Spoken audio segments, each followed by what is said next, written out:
If you don't follow many other top lane personalities in League of Legends other than myself, you may currently be unaware that right now, everyone hates Season 8. Alright, that may be hyperbole, not everyone hates everything about the new season, but Bruiser players especially are feeling betrayed once again. After all, you can go back as far as Season 4 and see promises that Riot has made to rework the Bruiser/Fighter class, which include champions like Jax, Aurelia, Tryndamere, Renekton, and plenty of other older champions who used to be good but have just been left behind with all the fancy new top laners released and reworked after them. But now with us in Season 8, we can see that yet another year has gone by, and yet again, nothing has changed whatsoever. Bruiser's builds are actually the most expensive of any top lane class, while Bruisers currently have the least amount of impact on match outcomes of any other top laner out there. Tanks are easier to play than ever and continue to get buffed with more and more new items like Thornmail and Bramblevest that just shut down Bruisers even more than they did already, which was already quite a bit. And ranged harassers seem like the only other viable option other than tanks. Champions like Jace, Teemo, and Gnar, who get to crush your hopes and dreams without even needing to step forward and put themselves in harm's way. This is sadly nothing new to League of Legends. We've heard all of these complaints before many times throughout the years. Bruiser players have always been complaining,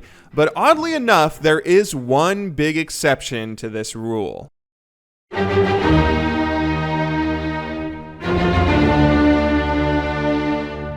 So currently, there is a surprising number of top lane mains in the top 25 or top 50 players ranked on every server's ladder. A few of those are one-trick players, of course, but other than that, almost all of the high-rated top laners out there are currently playing tons and tons of one specific champion, Camille. Camille is a really interesting case study since, as much as we love to complain about bruisers or fighters being trash right now, she's technically exactly that, and seems to be the favorite pick of many high-rated players to climb the ladder across multiple regions. She's not an OP champion, mind you, but she's a solid S-tier pick who's pretty damn good, so what's going on here? Well, Camille is a bit of a lucky champion who just so happens to dodge a lot of the problems that top lane bruisers are currently suffering from, and I would honestly recommend any top lane player out there try and learn this champion. While other champions out there like Kleptomancy Nasus or tanks like Ornn can be super good picks and maybe free wins for a patch or two, picks as strong as them almost always get nerfed relatively quickly, and you might get acquainted with them right as they're becoming unplayable. But Camille, on the other hand, doesn't seem to be getting nerfed. She has no nerfs on the PvE, she's not really overpowered or deserving of a nerf anyway, but despite not being blatantly overpowered, she has so much success and carry potential. She can carry as hard as an 80 carry, jungler, mid laner, or any other role that's traditionally good at carrying solo queue games, and there's a number of reasons why. One of the biggest frustrations that Bruiser players currently have is the lack of a Keystone rune that was actually built for Bruisers.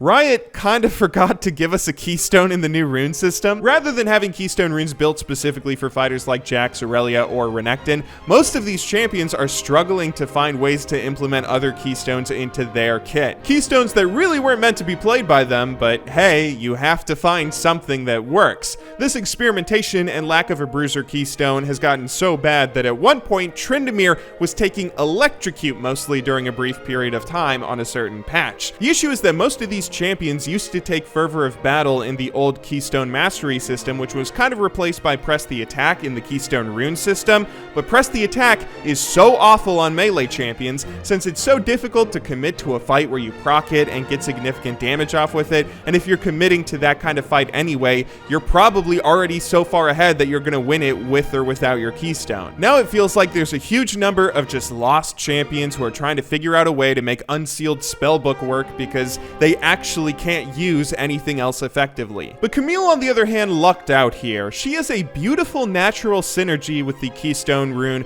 Arcane Comet. This is, of course, a Keystone rune that was mostly meant for mid lane mages, I assume, so she is shoehorning herself into using this Keystone that wasn't meant for her, similarly to how every other top laner is doing the same with other Keystones. But the difference is right here it actually works. worse. Camille gets to guarantee landing Arcane Comet on almost every single cast, since she can only proc it with either her W, which will slow enough to always guarantee landing it unless your opponent dashes away, or her E, which of course will stun and guarantee landing it 100% of the time. She also can't accidentally proc it with her Q, since her Q is counted as an auto attack, not a spell. And this extra damage from all these landed comets is super effective in the early game, which just so happens to be Camille's weakest area of her gameplay. Camille is a champion who relies a ton on items. She can't wave clear, she's super squishy, and her damage isn't that strong early on before she finishes her core Triforce time map build. So some champions out there can abuse that pretty hard and either just choose to CS freely in the early game, or sometimes look to go for a kill, which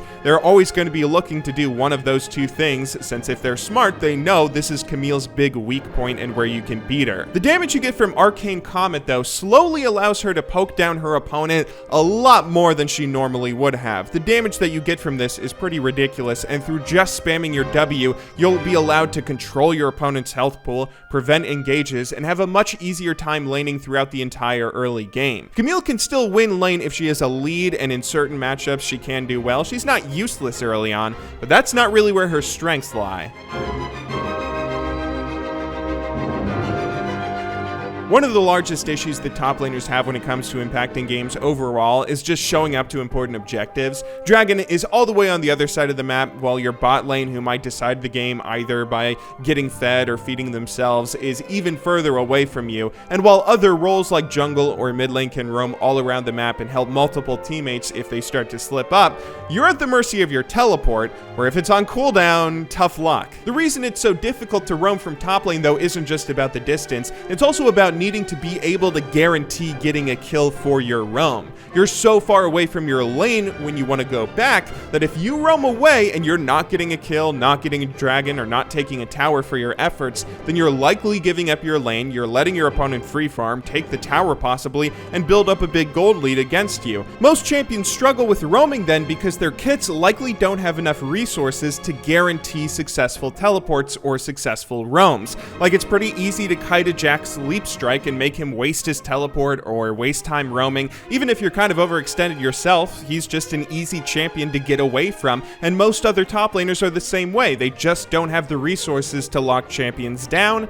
But Camille has all those resources and more. Her E alone is maybe the most ridiculously good ability for roaming and ganking, since she can jump such an insane distance. I mean, she can jump an entire computer screen away to lock down and stun an enemy. Couple that with her ultimate to further lock down someone, and her W if she needs to slow someone running away for good measure, and you suddenly have potentially the best TP ganking top laner in the game. We complain about Maokai all the time and his guaranteed CC combo with his W, making TP ganks on him very, very easy. Camille is like Maokai if his W range was your entire computer screen, and he had a Jarvan ultimate also that you couldn't get out of. When it comes to early game map presence and having an impact on the game, no other top laner out there is better than Camille. She will need items and whatnot to go and 1v1 people later on or try and split push, but all she needs is her basic abilities to set up for her team in early game team fights. She's actually so good at setting up for kills early on that some people are trying to play her as a jungler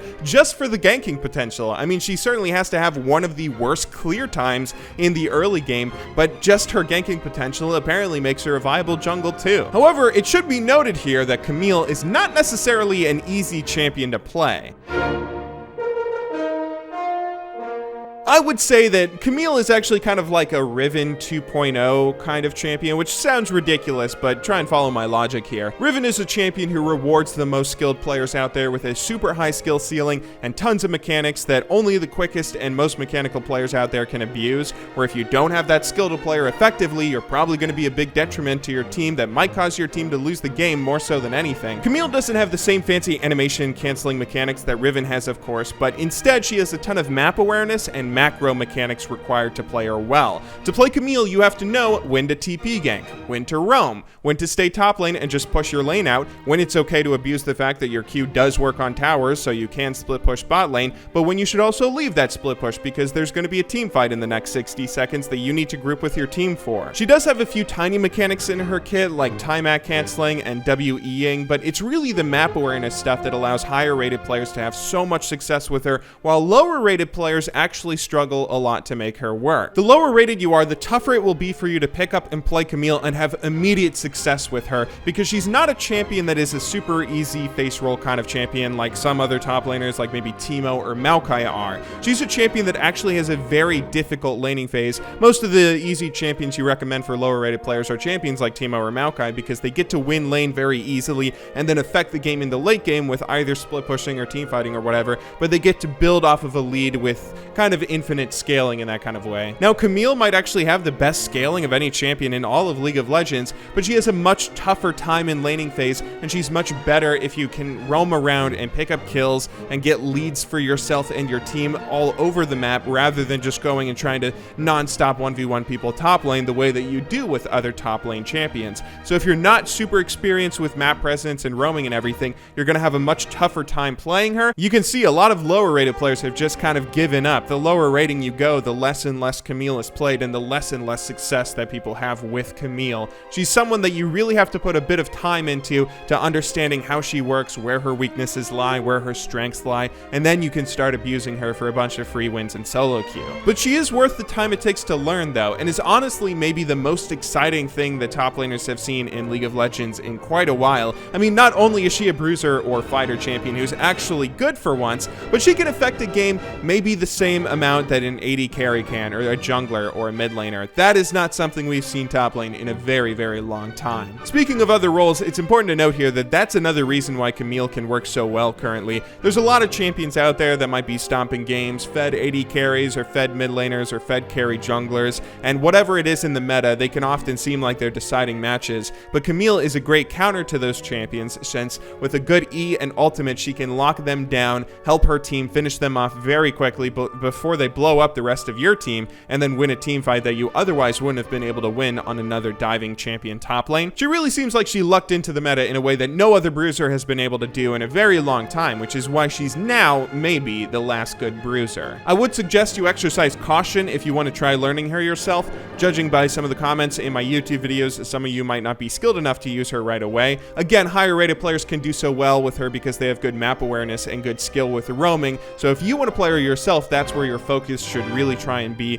Camille actually gets stomped a lot in laning phase, and there's a lot of counter picks out there that can really mess her up in the early game. But she is good. She is very, very good, and she's good enough that I would say it's warranted putting some serious time into learning how she works, bringing her into ranked, and trying to use her to climb, since especially, as I said, she probably won't be getting nerfed anytime soon. So you can take your time, and I wish you the best of luck. Anyway, though, thank you very much for watching today's video. I hope you all enjoyed. Thank you very much to our patrons, of course, for supporting our channel this month. For any of you looking to play Camille, I wish you the best of luck and hope you find plenty of success with her, because she is a pretty tough champion, but she is definitely worth it. Anyway, though, I will see you all soon, but until next time, thank you very much for watching. Good luck in solo queue, and have a wonderful day.